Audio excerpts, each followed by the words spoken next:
Good morning, everyone. I'm Kimberly Chalia with PHCA. Thanks so much for joining us for today's webinar. A few quick updates to share before we get started. This webinar is being recorded and will be made available on the PHCA website. The webinar has been approved for one continuing education credit for all PHCA members in attendance. For those who provided an AB number, credits will be uploaded within the next 2 to 3 weeks. As we begin today, all attendees will be in listen-only mode. Please feel free to submit your questions utilizing the chat icon at the bottom of your screen, and we'll make sure to answer as many of those questions as possible at the end of today's presentation. And now I'll turn it over to John. Hello, everyone. Thank you, Kimberly, and the PHCA for allowing us the opportunity to share this information with you.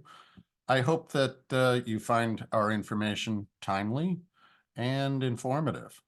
So without further ado, we'll jump right into the webinar objectives.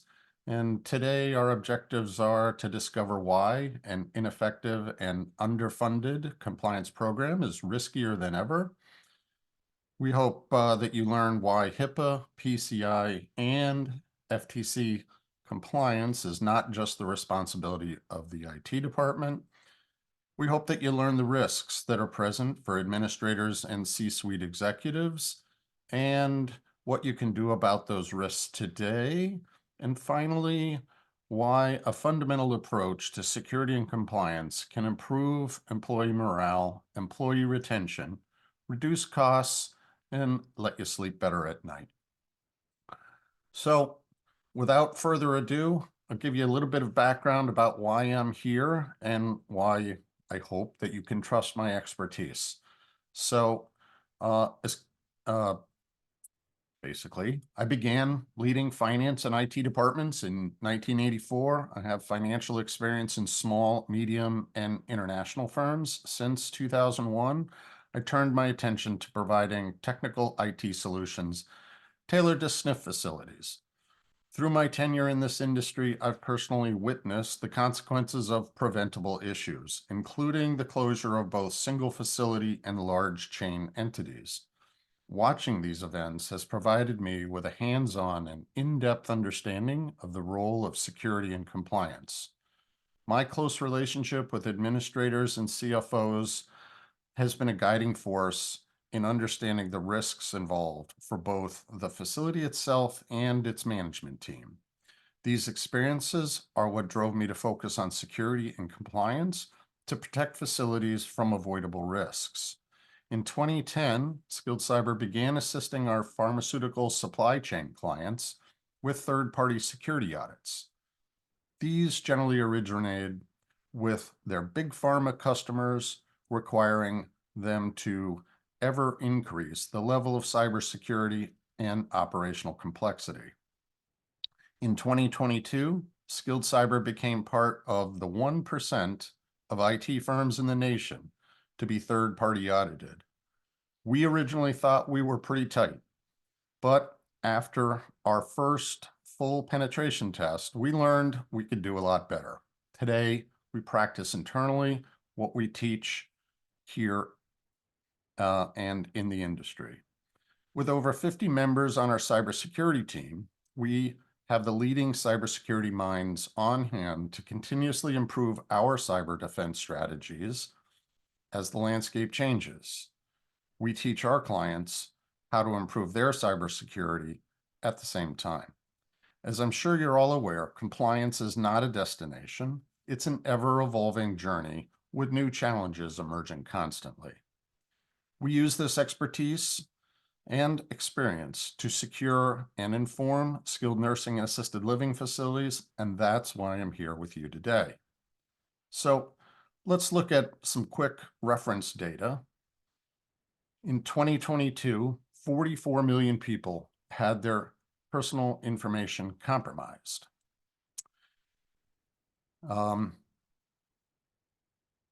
2023, 133 million people had their personal information compromised. In 2024, Congress has already taken notice of the state of cybersecurity in this country. And our state of cybersecurity is pretty poor, Let's take a look at some of the legislation introduced in 2024. On February 8th, 2024, the Strengthening Cybersecurity in Healthcare Act was introduced by U.S. Senators Angus King and Marco Rubio. They introduced this bill to improve cybersecurity protections and oversight in the healthcare industry. Next, in March 22, 2024, the Healthcare Cybersecurity Improvement Act of 2024 was introduced by Senator Mark Warren. Mark Warren is a member of the Senate Finance Committee and co-chair of the Senate Cybersecurity Caucus. This legislation would allow for advance and accelerated payments to healthcare providers in the event of a cyber incident, as long as they and their vendors meet minimum cybersecurity standards. Those minimum cybersecurity standards have not really been defined yet. Moving on, April 8th, 2024, key lawmakers floated new rules for personal data protection. While this is still in draft form, it's designed to strengthen privacy protections for Americans' personal data. Now, in Europe, they have GDPR, which protects European or EU residents' private data. The US has nothing of the sort. So I thought the best way to kind of get this point across would be to understand what happens during a cyber attack. To demonstrate the risks faced by administrators and C-suite executives, I'll lead you through a common series of events we see during a ransomware attack. We've seen this over and over again. As we walk through what actually happens, I'll try to put some context around your own responsibilities and risks before, during, and after an attack. So let's say it's Sunday night and the evening supervisor checks her email. The supervisor's been with the facility for a long time and considered quite competent with computers. She's the go-to person during her shift for computer questions. Oddly, there's a personal email in her inbox. The supervisor has received an email about her son's nursery school. It looks legit. This hacker found the supervisor's work email address on the dark web through a supply chain attack that occurred on March 28th, 2023. At the time, her husband was insured with .32 Health's Harvard Pilgrim Healthcare Unit. This is where 2.8 million individual records were stolen. Data included contact information, including the supervisor's work email address and the nursery school contact information. The hacker then used this data, coupled with artificial intelligence, to scrape information from her social media account. Then the hacker used artificial intelligence to create a one-of-a-kind phishing email. The email slipped through the email filter because there was nothing in it that was bad or unusual. The email did contain a link to the school's website for more information, and unfortunately, the link was a doppelganger. That's a hard-to-spot misspelling of the original site's URL. The supervisor clicked the link, thinking nothing more about what was happening, and thinking more about what her morning was going to be like if her son had to stay home from school. So, meanwhile, after she clicked on the link, the drive-by infection is in full swing. By using living off the land techniques, hackers use a fully automated process to download their special time bomb. Living off the land uses tools that are installed on every Windows or Apple PC. The hackers can download files and perform many system operations. While the operations may be logged, alerting on them requires significant correlation activity. Antivirus generally ignores these programs because they're an integral part of the operating system. And the operating system tools are doing exactly what they're designed to do. They're behaving normally. So by using software installed on every PC in the world, the process goes unnoticed. The hackers begin gathering data. User credentials that are saved on the computer, that is every user who's signed into that computer, their credentials are cached on that computer. Web credentials that are saved in web browser password managers. Even the network administrator's credentials from when the machine was originally set up. The process also identifies if any files contain electronic protected health information or personally identifiable information. The automated bot now has enough information to escalate the attack. Again, using living off the land tools, the hackers find some printers with unpatched vulnerabilities. They find the file server. They find the Office 365 Teams file storage, and they find the Google Drive file stores. If the users can see the data in your environment, the hackers can too. And it's likely they can see a whole bunch more. A second attack is now automatically launched against the printer. Only 5 minutes have passed since the supervisor clicked the link, and it's all happening robotically. No actual hacker fingers on the keyboard yet. Now, since the malware has found files with some interesting data, it begins to upload the data. Living off the land is great. Nothing is triggered in your surveillance system. The upload continues for the next few hours. As you go into morning report, the receptionist calls you over with a concerned look on her face. There's a ransomware notice on her screen demanding $100,000 in Bitcoin. I don't think this can be good. Other staff members begin to call you and text you. They have the same problem. Now what? The actions you take in the next few minutes may be the most important in your career. The IT department is now calling. They want you to know that they have the breach under control. They'll start isolating the affected machines and restore from backup. Everything's going to be okay. But you're thinking to yourself, how long are the computers going to be out for? We know in past attacks on skilled nursing facilities that the computers can be down for 2 to 3 to 4 weeks. We even know of some incidents where it was 3 months before the computers were brought back online. How's your team going to complete the morning med pass? How is the clinical team going to document their activities? Yes, you have a plan, and the machine providing offline access to your EHR system has been hacked as well, and it's now locked down. How's the transportation department going to know what to do? What do you do now? Maybe your attorney can give you some advice. Chances are your legal team has little or no experience with data breaches. And of course, your attorney can't tell you what to do. They can only offer you advice.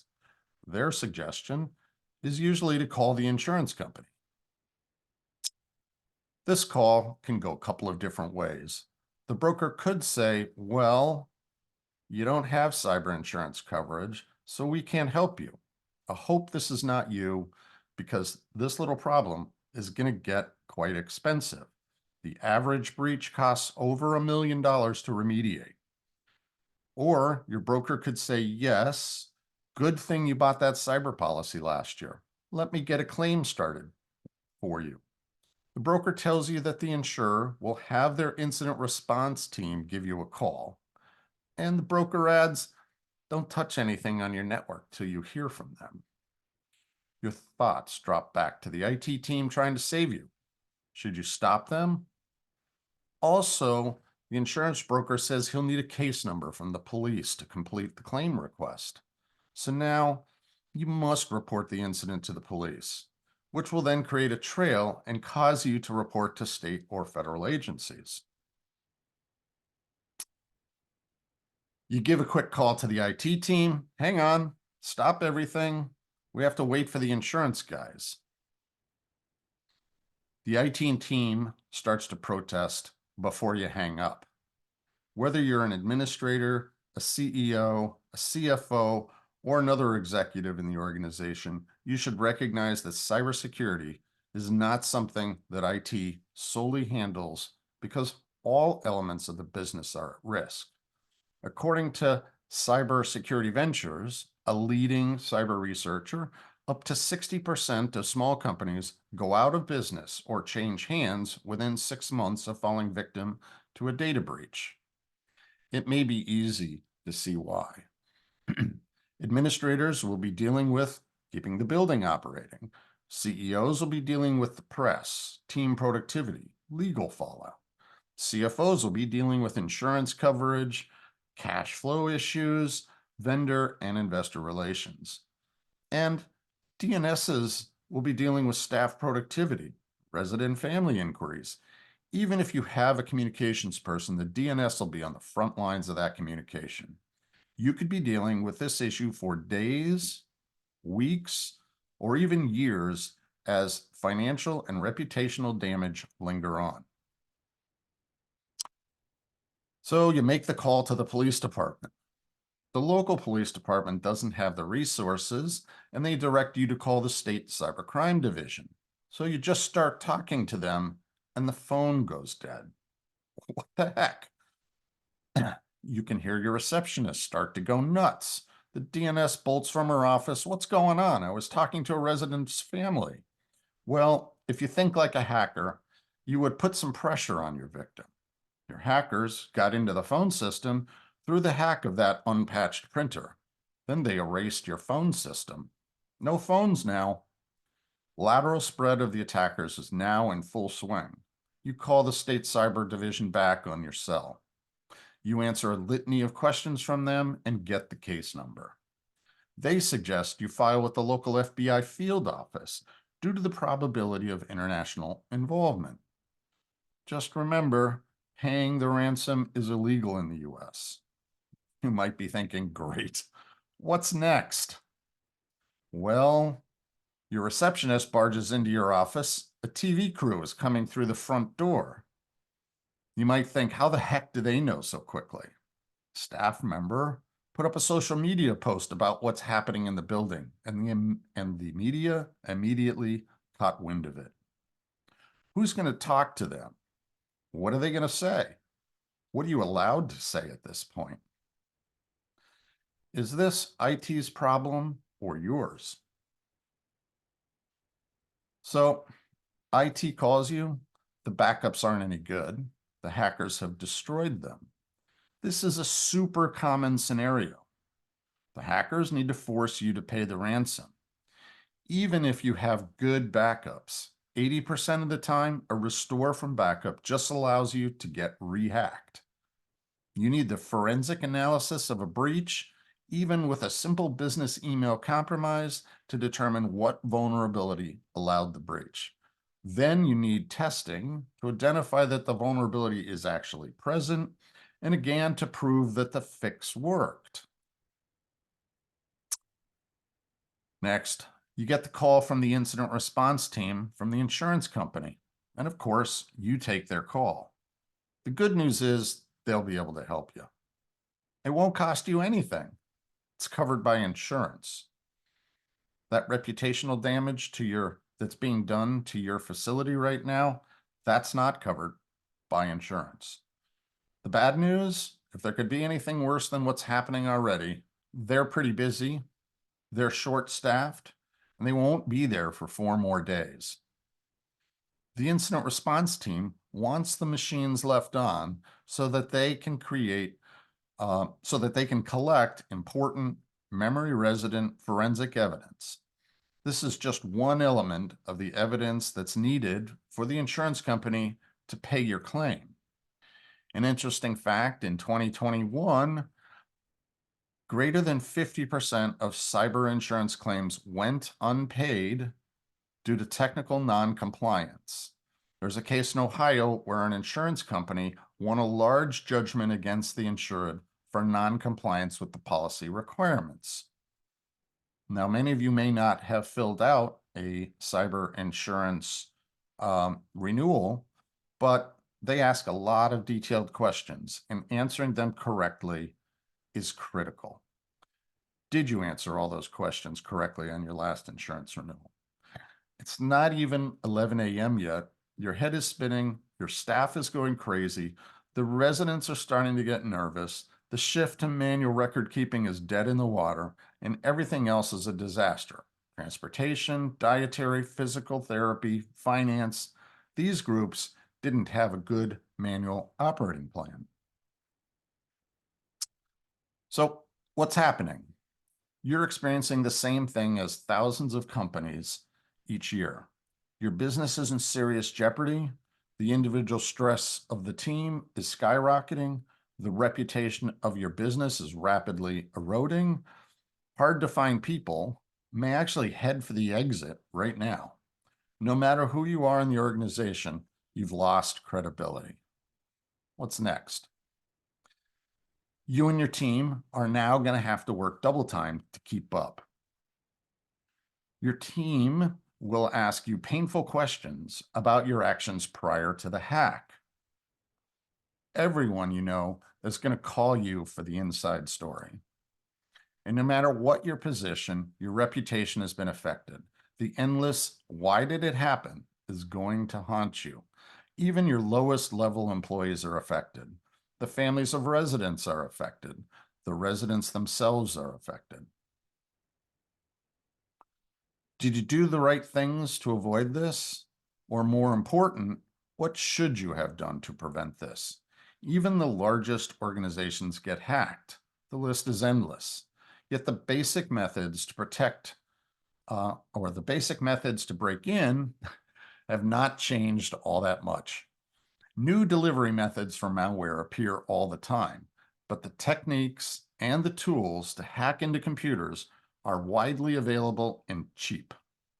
Your team is invested in technology, employee training, policies, and more, and yet here you are. The most important question that you can ask is, can you show that your decisions were reasonable or appropriate? And can you prove it? Compliance, as we all know, is all about evidence. Can you prove you did it? You know who's going to want that proof the most? The insurance company. That's going to cover that they are going to cover the cost of this problem. Then the state and federal regulators are going to want to review your evidence of compliance. Federal standards that can include HIPAA, of course, and we believe this year we'll see an increase in penalties for compliance failures. You have PCI regulations for credit cards. A new tougher version of that regulation went into effect on March 31st, 2024. And now the FTC is getting involved with the FTC Safeguards Act. This is possibly a biggest concern. The FTC shows up with guns. While we have no direct evidence that the FTC is applying safeguard rules to a senior living facility, a recent case points to the application of those rules beyond the businesses specifically called out in the law. Soon, government entities are going to want to interview you. Are you able to provide them with a WISP? That's a written information security plan. You need to have that by your side. This is what they'll be asking for.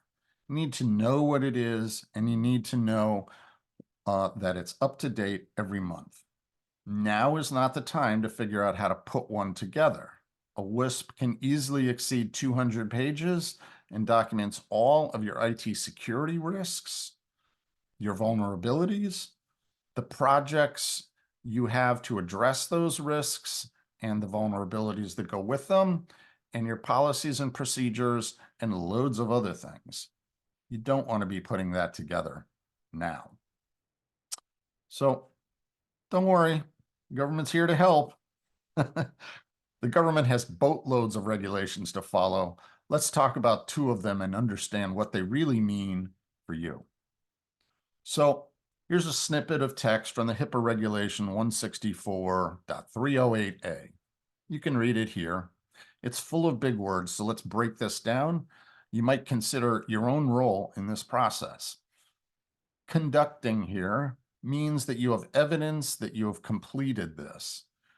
Accuracy and thoroughness implies a risk of not being accurate or thorough. So what can you do with risk? Well, you can accept it, usually by a formal statement in your WISP. You can mitigate it. You can do this by fixing whatever hole is discovered. Most fixes are fairly inexpensive. Or you can transfer it. Common methods of transferring risk include insurance or outsourcing. Think closely about what risks you have in this incident. What can you accept, resolve, or transfer? Next, there's a section about potential risks and vulnerabilities, which implies you know what vulnerabilities you have, what risks those vulnerabilities carry, and how likely you'll be able to, and how likely it will be that the two will meet. Who here believes that they're qualified to make the determinations of accuracy, thoroughness, vulnerabilities, and risks? I dare say few, if any. Finally, in this situation with ransomware, you have a confidentiality, integrity, and availability problem. Our ransomware example here breaks all three of these. The hackers made off with the data, so it's no longer confidential. Integrity is in question because the hackers changed it by encrypting it.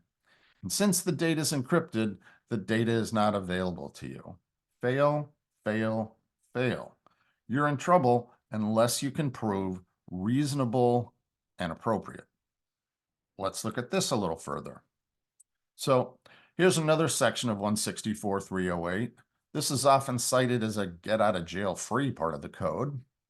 Let's start with implementing. HIPAA recognizes compliance as a journey, not a destination. This is a good thing for you, and it's why it's often considered a get out of jail free.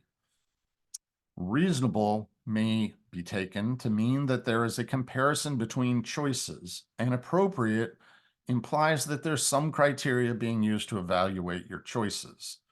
Both of these code sections hint at keeping detailed records of the decisions and the progress your team is making to secure the data before it was stolen.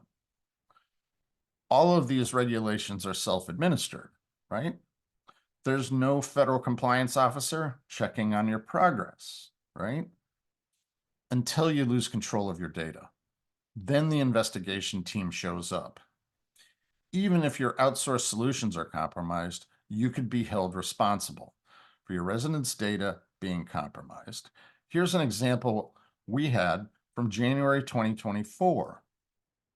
So in January 2024, our security team responded to a supply chain attack. The entity was a nonprofit using DonorPerfect software to manage gifting. DonorPerfect hackers exfiltrated personally identifiable information and banking data. Our client in Connecticut found out from a donor that received a forged check notification from the bank. That happened well before DonorPerfect announced their compromise. Even though it was not a hack of the business itself, this supply chain incident resulted in a cyber insurance claim. Lawyers, letters to donors, lost staff productivity dealing with it, the list goes on and on. During the investigation, it was discovered that one single donor had a Massachusetts address. This triggered the Massachusetts data protection law. The law required that the facility file their written information security plan with the state within 10 days. In addition to filing the written information security plan, the business was not able to show that they had performed any background checks on their vendors. They took for granted that the vendor was safe, since it was one of the leading providers of donation tracking.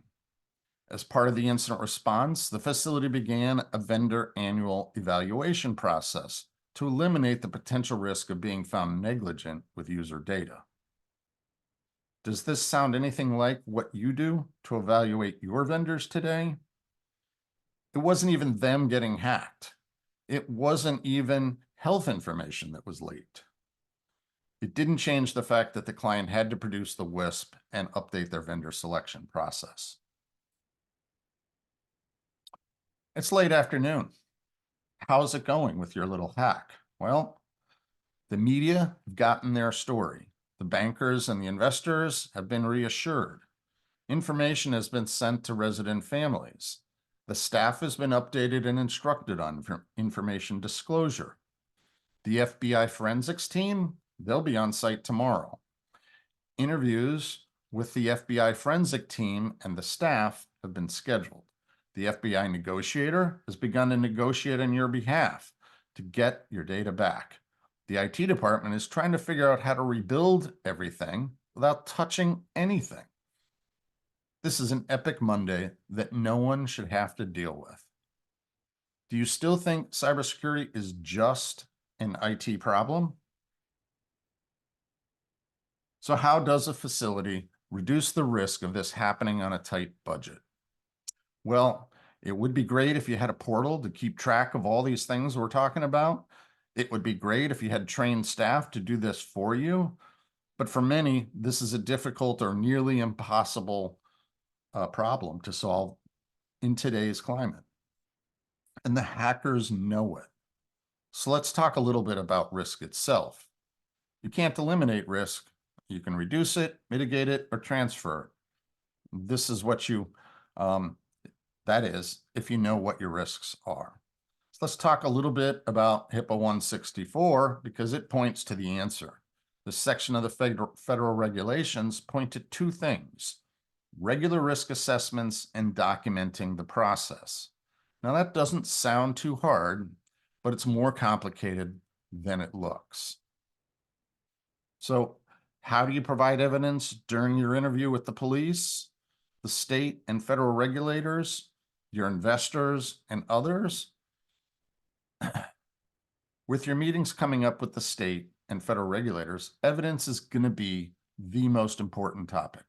It could be the difference between your insurance claim being covered or not. It could be the difference between showing that you and your facility are compliant with relevant regulations. It could be the difference between fines and no fines. And it could be the difference between jail time and freedom for some senior executives. We have recently seen the FTC actually jail C-suite executives who did nothing to protect the data. If you must pull evidence together now, you're in big trouble. A written information security plan pulls all this information together for you on a monthly basis. So what can you do? Let's start with what I would consider step 0. You can determine your regulatory requirements. Everyone, I think, can agree that HIPAA is required. PCI is required, or payment card industry is required if your facility accepts credit cards. And FTC safeguards are now coming into play because many facilities evaluate their residents or their potential residents' financial situation and keep those records on hand for evidence, and therefore FTC may come into play in the future. The next thing you can do is collect all your policies and procedures along with any evidence that the C-suite has approved them and the attestation by the team that the policies and procedures apply to. And finally, you can collect evidence of the meetings and decisions made by the compliance team and the C-suite executives. That's step 1. Doesn't require any cost, just simply collect the data. The next thing is to perform a penetration test. And this is kind of a special thing to do.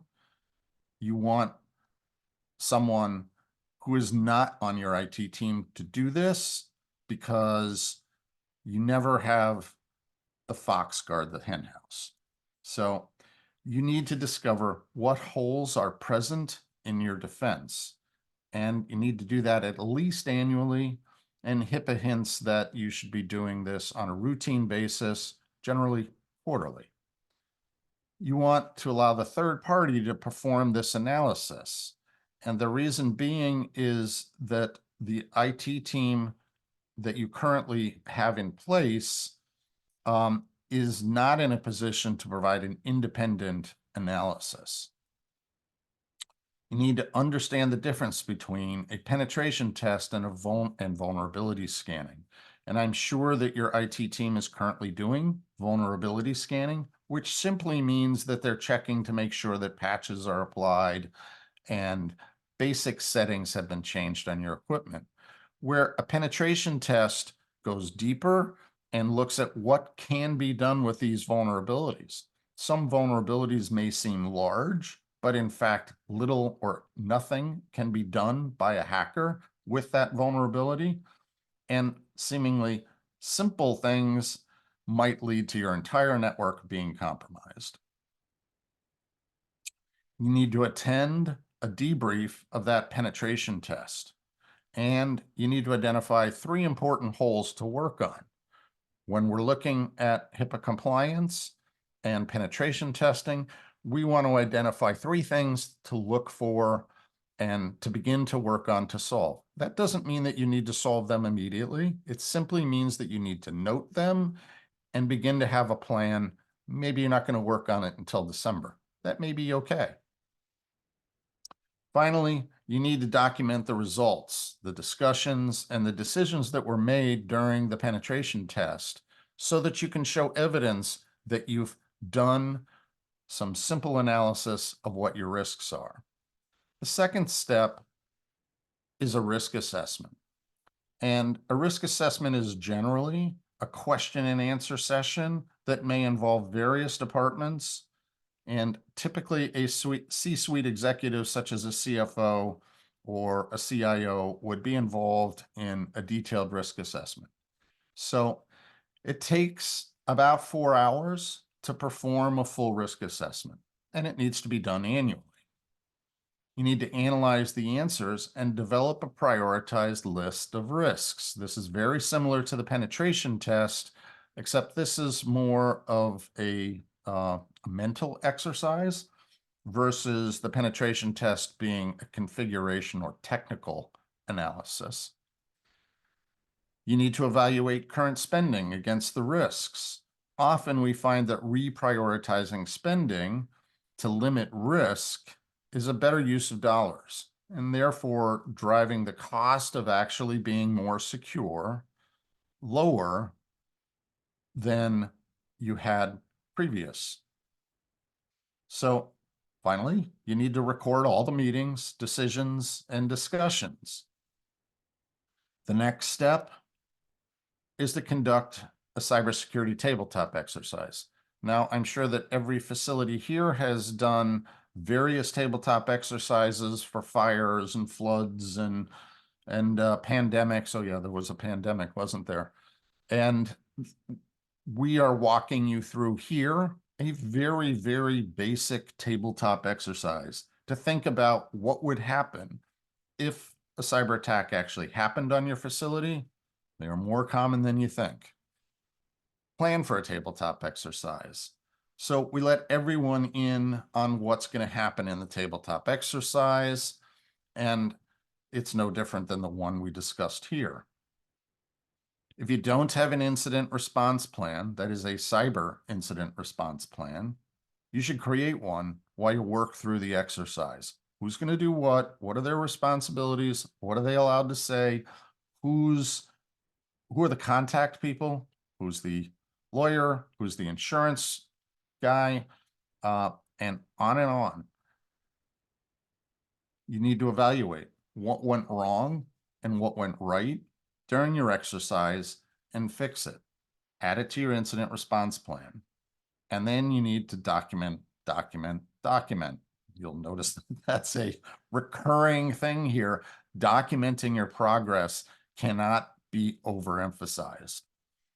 That's your proof. Finally, you have a policy review. And here we look at the policies and compare them to policies that meet regulatory requirements. The interpretation of regulatory requirements or regulatory rules changes all the time. And you need to evaluate your policies every year to make sure that they continue to meet regulatory requirements. You have to have the cadence of an annual review. So often when we have forensic investigations, the investigators want to look at your notes from last year. What did you change? What did you not change? You need to develop a process to ensure that every team member approves the policies that apply to them. Some policies will apply to the IT team. Some policies will apply to everyone who has an account on the computer system. And yet other policies will apply to people who even don't have access to a computer system. And you need to keep a watch out for changes in the interpretation of the rules and regulations that affect your policies. And what do you know? Document, document, document. So we find that many small facilities or independent facilities are struggling just to get started. They are not performing any formal compliance documentation process, but now's the time to get started. You can do it with no cost. Everyone is going to want to see what you've been doing. The evidence of compliance and security is so important to you and the life of your facility. Microsoft Teams can be your friend here. No matter what stage of the compliance journey you're in, a collaboration tool like Microsoft Teams can be invaluable. I would say that most all facilities have access to Microsoft Teams, and you can use Teams to store the evidence that you collect. You can create a team for your compliance, then you can create channels for each regulatory standard, and once you have a channel, use Teams to record your meetings. That provides very good evidence. Attendance to those meetings and auto-saved and auto-generated transcripts from the meetings provide part of the evidence trail. Even if you don't fix any issues or conduct any assessments, you can begin to work with your staff to document security and compliance activities. Evidence to collect in the form of Word and Excel documents are things like policies, both the actual policies, evidence of approval of the policies by management, and proof that the employees accepted them. Procedures, along with evidence of review, approval of employees, procedures, along with evidence of review, approval by employees, and evidence of testing. Lists of critical data, computers, servers, network equipment, software, backups, all of that should be documented by your IT team and easy to pull up and include in your documentation. Contact lists, including legal, insurance, IT, and other individuals who play a role in their environment. Projects planned, in progress, and completed. It's really important that you document your completed projects so that you can show that you're gradually making headway in your compliance effort. A list of risks that you're aware of, things that you know are not compliant. It's important to document them, even if they're not remediated. And finally, get a list of vendors together and keep that up to date. And I'll just give you a word of warning. Make sure you plan out your team's environment in advance. The basic out-of-the-box experience with Microsoft Teams is not as secure as you might think it should be. So if you're already way down the road toward compliance, what do? It's time to consider using an integrated portal to keep track of things. Eventually, it becomes too complicated to keep track of. The farther and farther you go into the process, the more elements that you need to track and coordinate, and doing it manually becomes impossible. So what happens if you've spent all this time and effort to build up your own internal system and suddenly a change is made to HIPAA?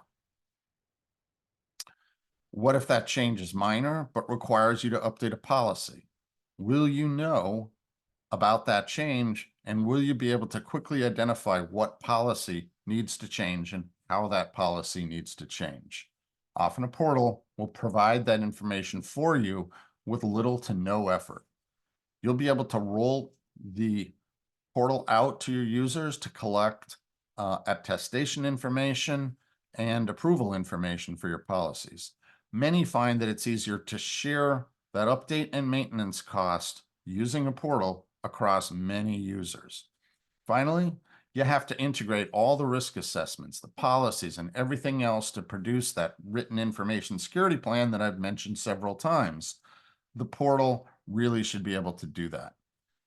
Just as an example, you might think that written information security plans are only for HIPAA organizations, but last year, the FTC began to require CPAs to maintain a written information security plan and car dealers to maintain written information security plans. So it's not just HIPAA or SNF and ELF buildings that need to do this. It's becoming a standard. Here's a quick view of what a compliance portal might look like. It includes all the things that are needed and required to be as part of your written information security plan. And of course, at the bottom of this list, you'll see that it's possible to produce a written information security plan out of some portals. So who does this work? I hope from our simple tabletop example of a hack, you can see that all parts of the business are involved in this effort. We ask administrators and C-suite executives all the time, who does this compliance work? Here's a sample of what we hear. The IT department. The single most common answer we hear is that the IT department takes care of our cybersecurity and compliance. I hope you don't still feel like they can do it all. Here's a few things to consider. Your IT team is working hard to make sure everything works, and they do their best to set up the network as securely as possible. Do you know what questions to ask your IT team to evaluate your security posture? Probably not. Many parts of your organization trust outside entities to evaluate skills required to operate your facility. The CEO has the investors that he reports to. The CFO has the auditors who perform the annual audit on the facility, who evaluates the IT department to do that. And have you ever considered having an independent team solely focused on security and compliance to evaluate your team and the environment that they maintain? A US president, I believe, once said, trust but verify. So this is kind of scary, right? Compliance is not secured. Here we see a fully compliant motorcyclist with a passenger. This is legal in quite a few states. The baby's in a car seat strapped in. The rider has gloves, helmet, boots, and a jacket. But the baby isn't required to wear a helmet because the motorcycle passengers don't need a helmet. So we can see compliance is not security and security is not compliance. So another response we get is the compliance officer. Many larger organizations have a compliance officer. These tend to be hard to find and expensive. Salaries are just the beginning of the expense. There's continuing training. There's tools. Does your compliance officer have to develop their own set of tools to maintain your compliance? There's industry expertise. And compliance is not security, and security is not compliance, as we've just seen. So a merging of compliance and security is actually occurring today. Next, we have the chief security officer. The chief security officer is also a very expensive position to fill. We're seeing top salaries in security officers at over $300,000 a year.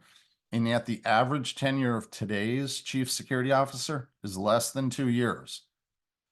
Their responsibilities can include developing a security program, creating incident response policies and procedures, and educating technical staff on what they should implement and whether it should be a control or some other action.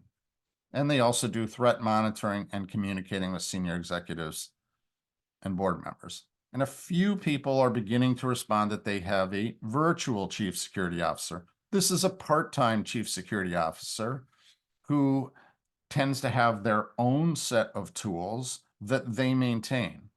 And most facilities don't need a full-time chief security officer because it can be done through a series of meetings week by week, month by month. The vCISO does a lot of jobs: threat modeling through leading tabletop exercises, risk management by conducting risk assessments, recurring penetration testing to validate your current security posture. And we suggest recurring penetration testing because things change. New PCs get put in, new firmware gets updated, all kinds of things change on your network all the time. And if you're not doing recurring testing, you don't know if you've introduced new security risks into your organization. The vCISO validates your system, it monitors and guides regulatory compliance, and it supervises the security architecture of your business. The vCISO is also responsible for the collection of evidence and produces and maintains your written information security plan. And the vCISO is typically responsible for executive and board level communication. So I ask rhetorically, who's responsible for cybersecurity and compliance in your organization? So let's talk about the cost of this hack. And just to review, the remediation might include buying new hard drives. The forensic analysis, we know that forensic analysis typically is in the $400 to $600 per hour of effort. The physical efforts to re-image every device in your building. The list is on and on. It's pages long about what has to be done to remediate this particular event. We talk about costs for hiring new staff to replace those that left in the immediate aftermath of the event. I believe staffing is probably the #1 problem for every facility or nearly every facility in the nation, and it gets worse after a hack.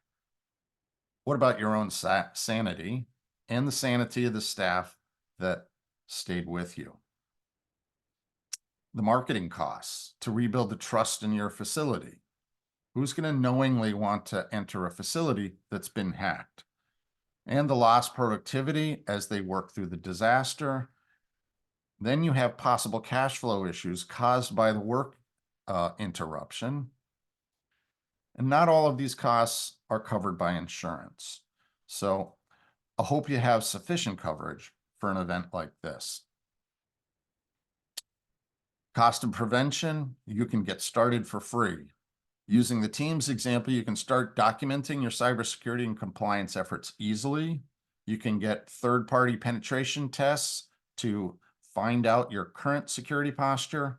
And chances are, if the IT team is reluctant for that penetration test, they know about problems in your environment that you don't.